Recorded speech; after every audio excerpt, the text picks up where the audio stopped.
Hey, Skip Slusher and Bugsy, who's one of my favorite subjects that I bring out for videos because he's such a versatile guy. And I want to talk about how we teach self-carriage and how important self-carriage is. And we really work on balancing your horse from the back to the front. In other words, we engage the hind, use that to lower the head and get relaxation there versus pulling on their mouth and trying to drive them up into it, which pulls them onto their front end. And balance means they're carrying themselves pretty equally across their body. They're not head high, tail high. They're more head low, tail low. And they put a little pocket where the rider, that creates a pocket where the rider can sit, and you're completely tied into each other. You know, if you get in front of the pocket, you're out of balance. Behind the pocket, you're out of balance. So anyway, we're going to go over how we teach self-carriage. And the first thing I do is I teach them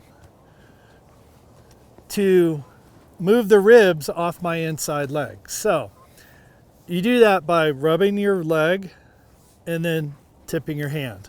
So once I get that, then I start to use that process to make that hind foot step under towards that outside front foot. To do that, Bugsy really has to, and he's pretty stiff right now, he really has to shorten his body because he's reaching not just across, but under. So if he can just do crossover back here, but he's going on this angle. To do that angle, he really has to roll under here to reach that direction. To reach that direction and do that, he kind of has to pull his weight back and center up, which that lowers his head. So you'll see his head start to come down. Even though I go to my hands, it's a little uplift, and you'll see his head begin to drop. We'll go the other way. See, and as I rub and he steps under, come away from the gate, that head begins to come down. Now, once I get the head down, I'm just gonna drop everything and let him go wherever he wants until the head comes up.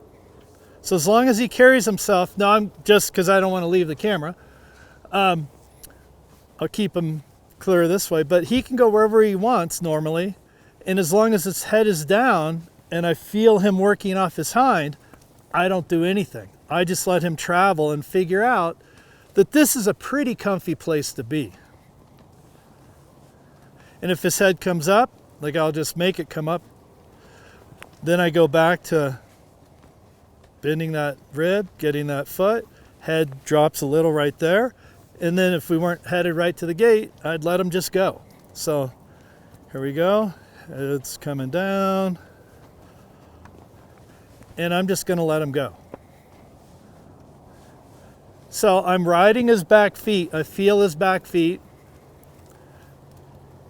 and the more I let him go like this, the more he begins to realize this is more comfortable than the alternative, which is to be up and head high and carrying himself up here. It's more comfy to carry me as a rider in this kind of spot. Now, you see horses out in the wild, in the pasture, whatever, running around out of balance, head up, tail up, but they're not carrying a rider. So this is fairly specific to what we've changed by getting on their backs. They need to adjust to how they carry us. You can't expect them, there's nothing natural about them carrying us. There really isn't. So what our main goal is to minimize our impact on them and what they do. And part of that is we have to change how they carry us just a little bit so they adjust to having, you know, in my case, it's like 200 pounds on his back, which is like, picture yourself carrying a backpack. It's going to change your body posture. You're not going to move the same. So again, I'm just going to let him go, heads down, riding the back feet wherever he wants to go. Now, that done over and over and over with just consistency, don't try to fix it all at once. As a friend of mine says, we're not going to fix it all today. So let that develop, let them find that. You can't make them do it. Our job is to put them in a position where they can find that success and that better feeling rather than forcing them into this contrived position. So once they discover that that's a better way to carry you, that carries forth through every gait. So let's try it out a trot. Make a little room here. So again, I'm going to bend them.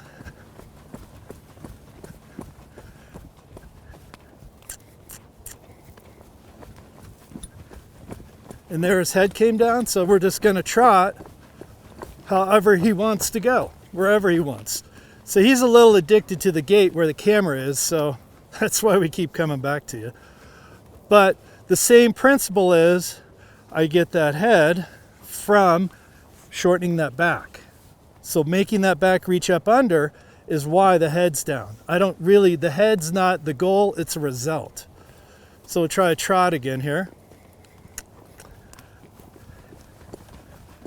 And he's a little bit up on his front, so I'm going to just bend him.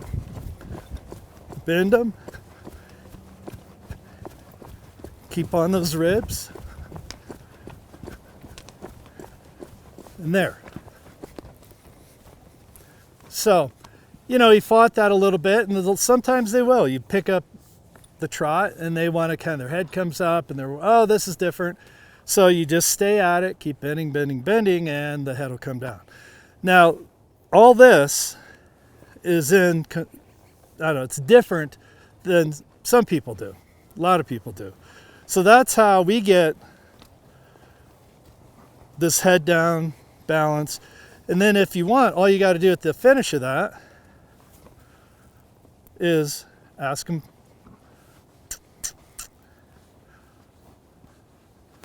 for his nose if you want. Now was on a trail ride yesterday with a beginner, so he's a little resistant to the bit because they held on most of the time. But right there, it's easy. There's float in the rain. He's carrying himself balanced, and his nose is down. So that's how we approach balance and carriage. The opposite way is you grab up their head and you try to drive them forward. I don't even know if he'll do it. And you end up with this kind of look. Heads up, broken at the pole, nose down, but I feel his weight up here in front. So right now, I feel him in front of my seat and not using his whole body. So for me, I'd rather have them use their whole body, choose to put their head there because I've got the hind end working, and that head will come down. So, kind of a longer than usual take on it, but that's how we get a balanced horse with self-carriage that you can usually just pick up your hands a little bit, their head drops, and you're in frame. So, give that some thought. It's kind of a bigger picture than just this short video can bring up, but it really works for us.